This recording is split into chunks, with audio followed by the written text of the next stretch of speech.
I've had the pleasure of knowing and working with today's guest for many years. Kristen Wong is a creative force. She's a producer, she's a showrunner, and you've seen many of her projects on screens, both big and small. In today's conversation, we talk a lot about her creative process and how she's navigated working with icons but staying grounded in humanity. So let's get into it. Kristen Wong. Hi, Jen. Welcome. Thanks. Welcome to Cultivated Conversations. Thank you for allowing me to woo you to being a guest on the show. It was such an easy woo. I think you were like, do you want it? And I was like, yes. I'm going to say yes no matter what. Of course. I'm so happy to be here and talking to you. I've had the pleasure of knowing you and working with you for quite a few years, but I always like to start with every guest sort of how we first met. So we can do it as a team. Okay, let's do team story. Okay. So I think we met on like one of the wildest, biggest shows era. Ever. Probably ever, yeah. We met on Zooms. Yep. I remember that we both had probably really hyper cute Zoom backgrounds and you had very cute glasses. So I knew that we were going to be friends.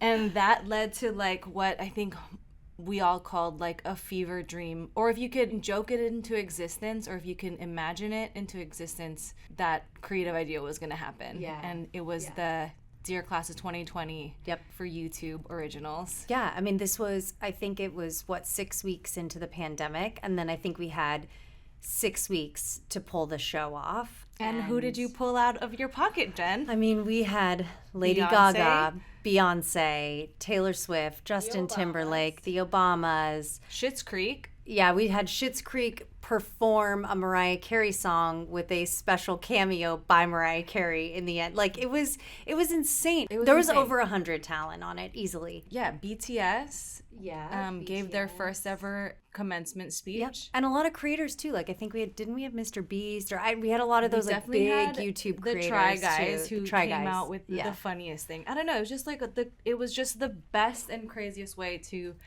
get to play together for the first time without any parameters or rules. Just like heart, soul, and imagination. 100. Well, and it was because it was it was truly the most unprecedented of times, and we'd all been used to making shows in studio. Like it was the first time any of us were producing a Zoom show, because that's what it was. It was a Zoom show. Yeah. And everything was remote. And to your point, it's like we were together all day long. Like I remember we had like 8 a.m. meetings every day, but never, I don't think we ever met in person. No. Until probably many, many months, if not years later.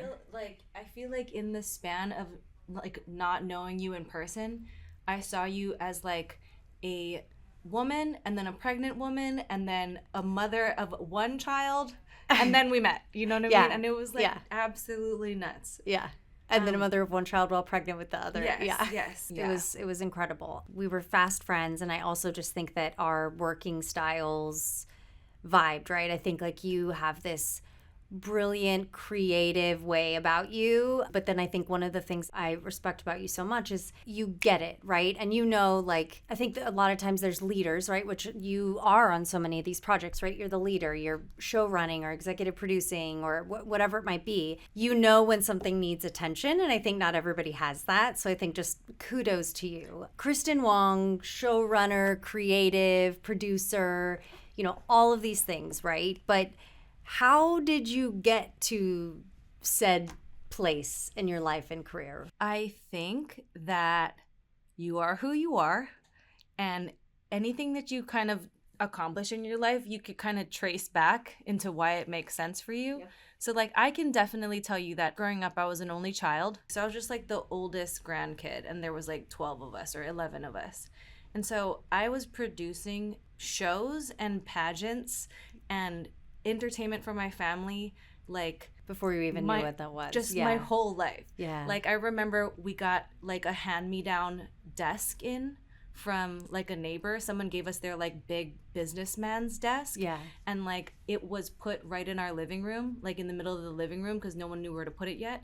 And it stayed there for like a whole year because I used that as a stage. Oh my God. Where I would perform on it, where like I would do Christmas pageants on it, and like my whole family would just let me do that. So I kind of was always orchestrating entertainment in kind of everything growing up. It was kind of the usual way. Like I knew I wanted to be in television or entertainment. I mean, my whole dream was to travel the world and make a show about it. Yeah. And it still is. Like, Yep. I still You'll tell... get there. I will. Yes. And I still tell everybody that. Like, anytime I run into... I remember telling people in college or, like, boyfriends' parents, you know, like, hi, Kristen, what do you do? And what do you want to do? And I'm like, I want to travel the world and make a show about it. And they're like, oh... okay. Yeah. Good luck. Yeah. Yeah, totally. And like I always took that as like, thanks. Mm-hmm. Thanks for that good luck. I need it. And we're gonna do it. And I, you know, went to school, and I also like kind of thought I was gonna be a VJ, an MTV VJ. Like I thought I was gonna be that girl for sure. Still could have done it. I mean, still could do it. I mean, not an MTV VJ per se, but yeah. But like TRL, I remember got canceled like at the exact moment where I was like thinking that I was going to go take over the world. And I remember being actually devastated about that.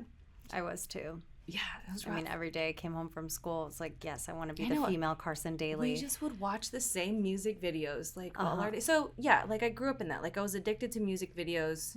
I just like wanted to, like my influences growing up were like music videos and like Brooke Burke's Wild On.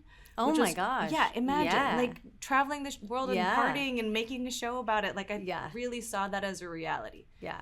And I kind of always aimed for that. After college, like I got an internship at MTV and I like learned how to use a copy machine for the first time, and kind of just like had this exact young person resilience of like, no matter what anyone asks you to do, just do it and like do it really well. Like the kind of like that classic story of how people get to where they're going. Yeah. Like take opportunities, you know, like show initiative, work super hard, ask a bunch of questions, and like truly like rely on the kindness of strangers, right? And people who will help kind of pick you up. So kind of did that road, and I landed at MTV and started working as an intern in like the VMAs and the movie awards and things like that. And then when I started to understand that like I could probably be a producer, it was one of those things where like no one was saying that yet. Everyone was like, yeah, well, you know, those producers are those 5 dudes.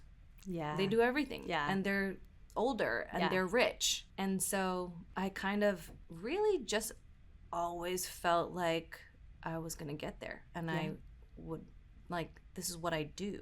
Yeah. Like I've been producing shows in my living room since I was a kid. So like, I've got this. Yeah. I just kind of kept on knowing, and then kept on like telling every single person that I ran into that this is what I want to do.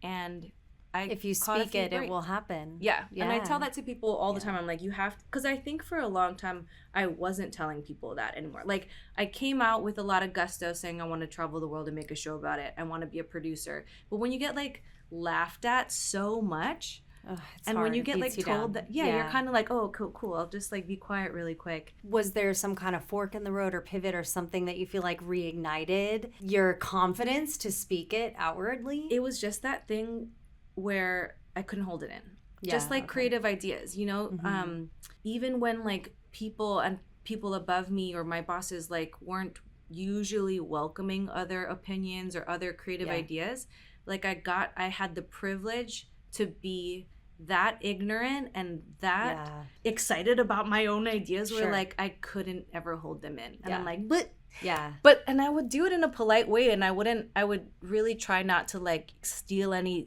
thunder or any spotlight, but then I would corner people and I would be like, hey, what do you think about this? Can I tell you something? Like there's this thing, like I don't know if you thought about this, but like this would be a really good idea. Yeah. And I couldn't hold it in. And then like a few of them like hit enough where I started to believe that I was full of great ideas. Well, and I think that's what you are, and you're an ideas. I mean, you're so many things. I love watching you process. So I'd love to actually talk a bit about creative process, right? Okay. I think creative process is something that people struggle with. And I think this day and age, even myself, I love to be creative. And I find it's hard to find the time. Yeah. But anyways, break it down. Like, is there a creative ritual? Is there a certain playlist? Like, what is your creative process? Okay, this is a beautiful question because, like, I'm also obsessed with the idea of creativity and how it works for some people and how it happens. And, like, I think I've been creative my whole life, But I've always like never thought that I was an artist or I could be an artist. And I kind of like held art in such high regard and artists in such high regard that I was always kind of like, I am in the perfect place to be able to facilitate great art and help people and help the artists and help the musicians and help the, you know, like directors and all these things, kind of like translate that into how can I now take this and make this a workable moment for production. Yeah. And I have been told so many times by like friends who are artists that they're just like, shut up, like you're an artist too. And it's like kind of like really scary, right, to like say. And I don't know why we put like so much pressure on your own creativity. Like we put a lot of pressure in something that's so innately human, creating art, like creativity. Well, I think it's because people are so quick to judge creativity, you know? It's, I mean, like in the mass scale, it's, oh, that song sucks or that song is terrible and becomes a hit. But yeah, I mean, I believe every human is a creative being. I really think that we're all here to create whatever that looks like, whether you're cooking or you're like, we all find joy in being creative. But I agree with you. I think it's so quickly judged that sometimes it stifles that creativity. That's truly 100% it. And like, I think that like surrounding yourself with the right people who like say exactly that back to your face, or like understand that you just even doing anything a little bit different is because you feel the need to like create something that day, right? Yeah. So I feel like my creative process is a lot of taking in. If I ever have to come up with ideas for something, or if I'm ever like stuck, or if I ever am feeling uninspired, then I'll literally just go and see a play or like go to a concert or watch a beautiful movie, or like, I don't know, it's kind of, or go to like a museum, or even just like look at the books on my shelf that I have collected and just like flipping through things. And it kind of like gets those, it just gets things moving and inspiration flowing. Yeah, and I think like you just kind of like take in references your whole life, right? You take in things that you absolutely love.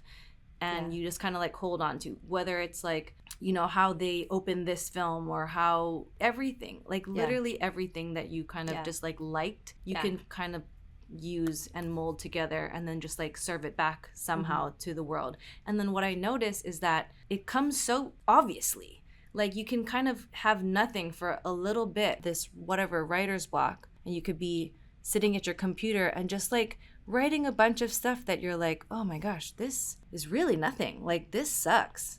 And then all of a sudden you like look out the window.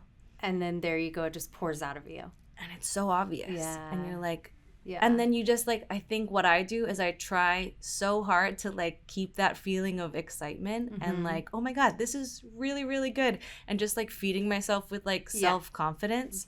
Because that keeps it flowing. Yeah. And then I just pitch it. I remember there's this really hilarious story that me and my friend Della Anderson always shout out Della. We love Della so much. But there's like this kind of iconic moment where like I did that and I just like pitched this idea on email and I was like blah blah blah blah blah blah blah blah. Did I just nail this? I think was the headline of it was like the subject line was, did I just nail this? Yeah. And like I wrote this whole thing out and like I remember just being met with like 0 replies for 4 days. And just like nobody replied. And like that in itself was like, me and Della joking about it was like instant survival. It was like from now on where I was like, did I just nail this? And then it was like dead silence. Yeah, and like probably something of that idea made it into the show, or like made it into the bridge to the next good idea. Yeah.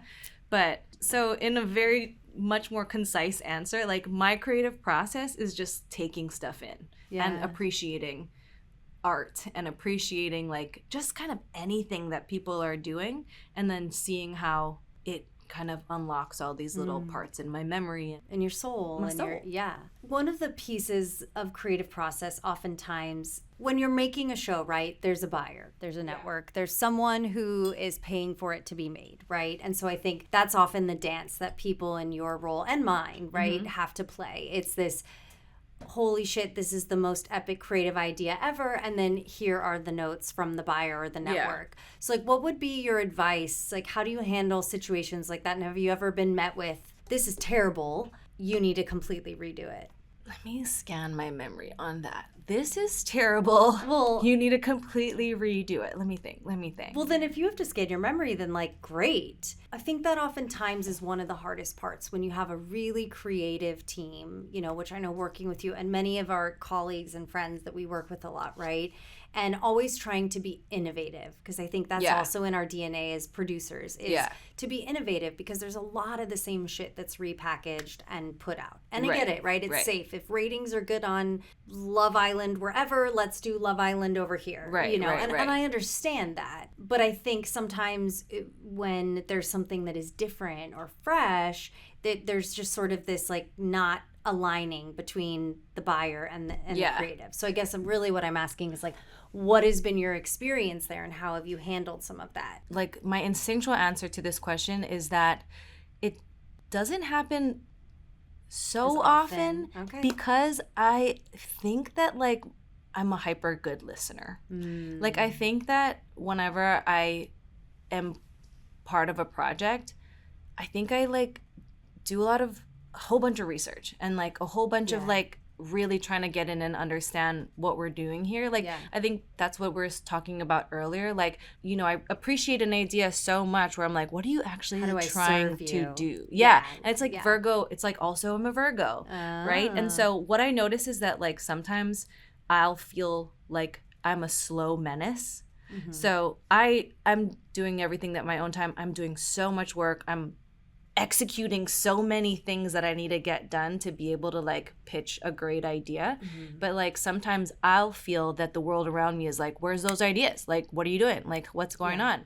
It takes me time because I'll like read that book. Like, I'll watch those movies. I'll listen to the entire album sitting by the beach. Like, I think that's where a lot of my work is. It's like listening and observing. You do. Yeah, I'm just like, my brain is backtrack. Like, I do. You take those moments to pause and just like soak it in, and like take, which is rare, and take in. And I hope to be able to be like fortunate to do that all the time, and not, you know, like I don't have an empire yet, so I'm not like churning out 3,000 projects exactly. But it's like, maybe I'm not an empire kind of girl. Maybe I'm like a one at a time, like, you know, tailor made. Maybe I'm a tailor. You know, maybe I'm not a Zara. No, I'm just kidding. No, but like, I think that when that kind of stuff does happen, where like I'll pitch where I'm like, did I just nail this? And it's like a full no. I think if that does happen, I think I'm so devastated and shaken that I probably blocked it out of my memory. I can't remember. But I'm not saying that I nail it all the time. I'm just saying like I really try really hard to do the right thing. Well, and I think that's really good advice, is listen. Because I think a lot of times everyone's just moving so quickly and just wanting to... How do we innovate? Yeah. Like, is innovate what we need to do right now? Or is it this, you know? I love that. What are your thoughts? Like, I mean, even in the 5 years that we've known each other, right? Holy cow, this industry has changed so much, right? And I know when we met, you know, you were... And still do, right? You know, you freelance, right? And go from these, like, from amazing show to amazing show to amazing show. And then over the last couple of years, you know, started this brilliant collective called Future Friends. Shout out Future Friends. Shout out Future Friends. What the heck is going on in our, like, what's your opinion? Because this is a weird, it's a weird time. It's a hard time. It's a transitional time.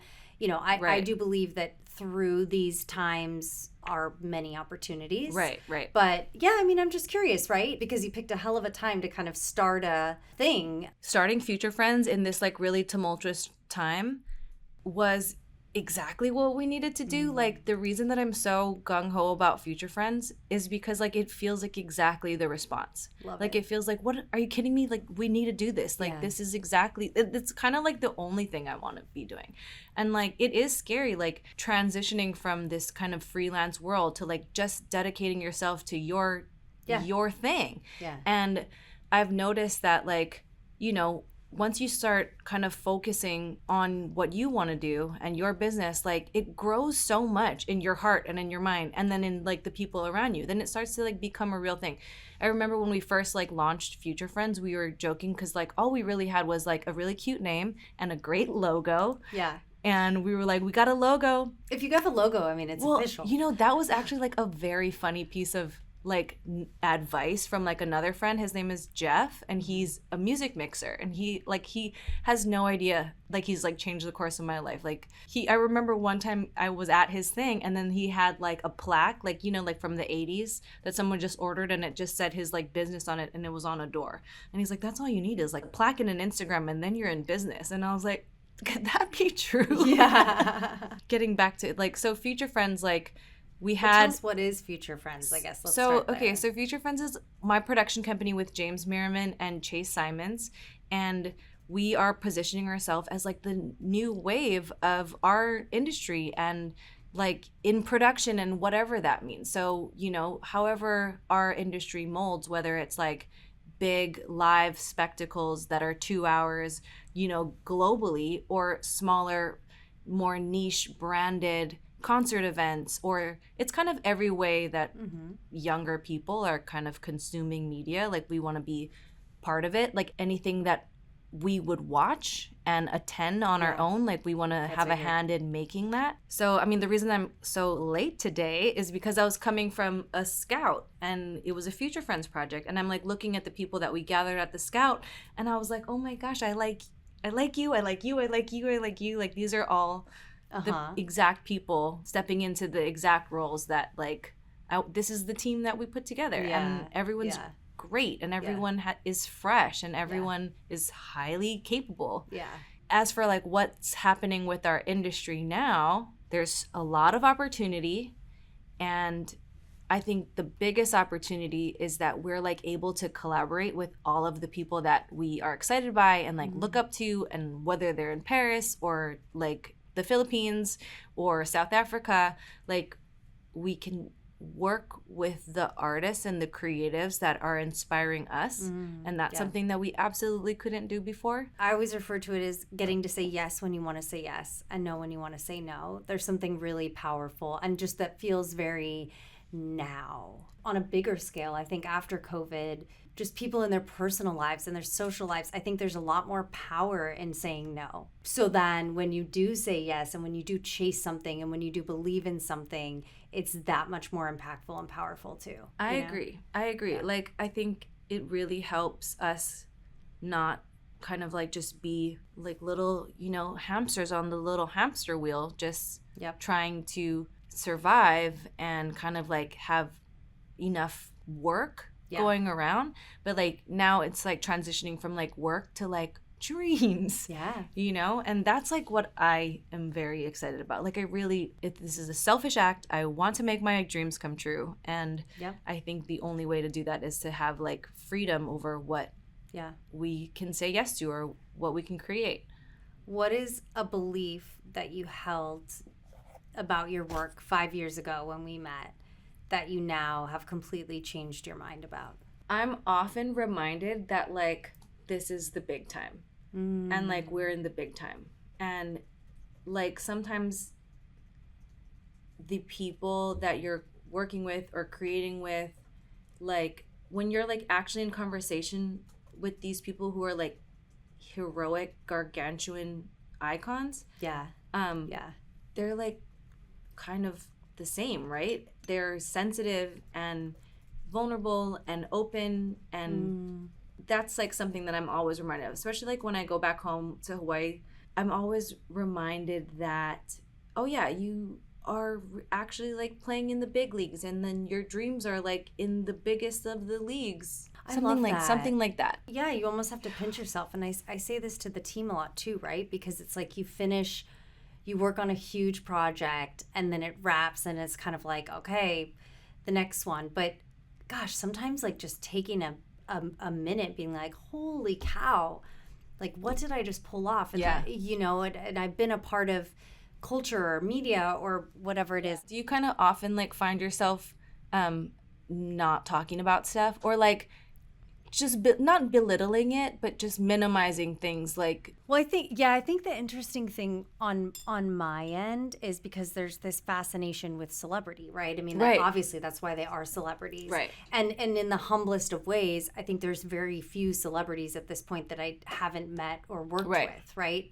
And I'm not jaded by that at Yeah. all. You know, I'm so grateful for that, and so many just people that are my heroes and icons. And also I think that people don't understand what I do. Yeah. If you don't work in the industry, I think what I do is actually sort of confusing or kind of because it's so many things. Right. It's a lot of hats, and it's Totally. It's like, what's a producer? You're like, you just produce every outcome that needs to happen. You make things happen. Yeah, it's like, what? Exactly. Yeah. So I think it's not so much that I avoid it. I think it's that I'll simplify it just because otherwise, you know, you could be talking to, do you have 2 hours? Because I could explain it to you, you know? Yeah. I have like actually a really funny story. I got so humbled one time, and I love this story, but I was like in Montana with my mom, and we went on a dude ranch, and I like took us on a vacation. We rode horses for like 10 days. Oh, that sounds like heaven. Everyone stays for a week, right? Mm-hmm. So you really get to like to know the families that you are with.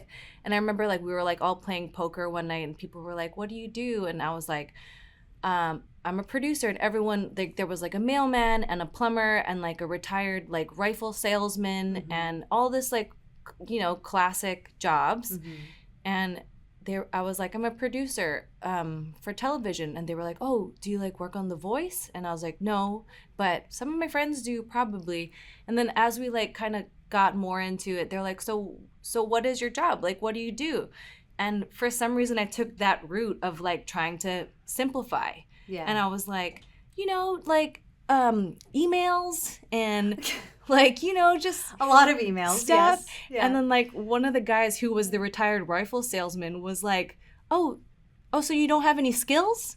And I was like, oh, I don't know. Do I not have any? Like I can't do a thing. Like it's hard to explain. Can I build a stage?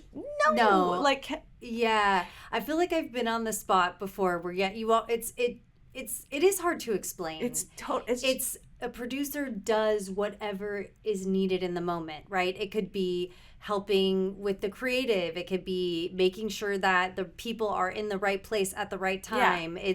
It's liaising between all the things. There's so many things. Like, I mean, the way that I try to say it to like my mom or like my grandma is like, you dream up an idea and you produce every outcome that is necessary to make that thing a reality. Yeah. Like, first you have to just dream up this idea. You have to have this like vision, and it could be blurry, right? But then you're like, okay, I know what I need to do, and I think I need to get these 10 people involved because like they can help me do these things. Yeah. And then it's like, of course, like one of those people is the person that has to fund the thing. One of the people is the person that has to light the thing or direct the thing or score the thing. And it's like gathering all of your friends who can make something like beautiful together. Yeah. I don't know. Yeah, it is. After all these years, we still really can't describe what we do for work. I know, but I think it's because it's so many different things. There's not one. It's not like I do this for a living, I fix this, I change that. We're also sort of like, you know, firefighters in a way too, right? It's preventing fires from happening, putting out certain fires, you know, having a controlled burn, like, you know, I mean, it's a lot of like managing personalities and I think seeing around corners, understanding what could happen, future telling, if you will. Yeah, exactly. Yeah. You've been there before, so you just like, you know what's going to come. Yeah. And you just try to prepare everyone else for this, how it's going to go. Yeah. And then you just close your eyes and jump. No, I'm kidding. Yeah. What is something that you are really looking forward to or excited about? We have some exciting collaborations in the works where we're starting to work with people we really admire, and like just like these cultural institutions that we like really always wanted to be a part of. And like what we were talking about earlier, I feel like media and our job is changing so much so that now instead of, you know, having to produce a behemoth of a thing, what if it's like a 3-hour live stream with like every celebrity imaginable, like we're excited about, you know, working with like a smaller group of tastemakers or cultural heavyweights and producing things that, again, kind of like things that I would watch and I want to attend and I want to be a part of. So there's a lot of things like that are kind of like on our plate, which is like kind so of vague and mysterious. So vague, but it's like, I guess like what I'm excited about is anything that will teach me more about yourself. No, like I always joke that like I'm a missed opportunity anthropologist. Like anything that we could do that'll like help me learn about culture or about like humans or about like the human experience. Like I think that's a lot of like what I love about this job is that you have the license to like learn all the time. Yeah. And like that's specifically the only thing you have to do. Yeah. Right? That being said, like I hope that soon we'll get to a place where I can start to like redevelop all of the things that we want to make and the ideas that we want to make, you know, like our own IP and our own kind of dreams and creative like endeavors that we can bring to the world and not just respond to what brands want or what. You're building a business. Yeah. You know, I mean, I think that, and that takes time. It's yeah. like, you know, you have, and you know, and also I think you all have kind of your individual things that come too that like you know there's things you just cannot say no to, right? Absolutely. Yeah, like when the right thing comes our way, whether it's like not via Future Friends or if it's like a freelance, you know, James, like him always branching out on some kind of Cowboy Carter tour or Renaissance or anything with Beyonce, like what he learns from that experience, it's like come back it levels us up so much. And like what Chase learns from this experience or what like, you know, all of our friends, Saj, Neha, Della, Lana, like whatever we kind of go through, we're just all trying to create together. We're always just trying to create together. Any part of our industry, whether it's filmmakers or musicians or anything, like people kind of create this hub of the usual suspects, right? Like there's always producing duos or filmmaking partners or people that you just like, they get you, you get them. And it's like you just become this unstoppable snowball that like some people will be like, I don't know, and then you're just like snowballing them and you're like, no, it's a good idea. Well, I think it's about balancing each other out, right? And I think one of the things that makes you the most successful in this industry is understanding and acknowledging just simply what you're not good at, right? Because no one is good at everything. And, you know, you might be mediocre at a few things and really great at other things, but it's okay to not be great at something. And then finding the collaborators and the partners and the people around you that balance each other out. And I think that's what you're trying to say, right? There's like, you all have these skills that come together and really lift each other up and support each other so that it's just like this powerhouse of skills that can't be found anywhere else in the industry. Even just to be able to create in like a, like not even like safe space. Yeah, like a safe space where like you don't, because like half of like making anything is presenting it to the world, right? Like that's probably such a barrier to entry for so many people. And just like to get to be in a place where like I can be like, Jen, I have this idea, I want to do this, and like you immediately being like, I can see this is a good idea, or have you tried this, or have you thought about this? And not just like back to, you know, 20 years ago when I'm like meeting my boyfriend's parents for the first time and they're like, good luck, honey. Like, you know, totally. What about get into the medical field? You're like, have you thought about law school? Exactly. And you're like, oh, you don't know me at all. And, you know, so I think just like having this place of people understanding you and supporting you just for being you.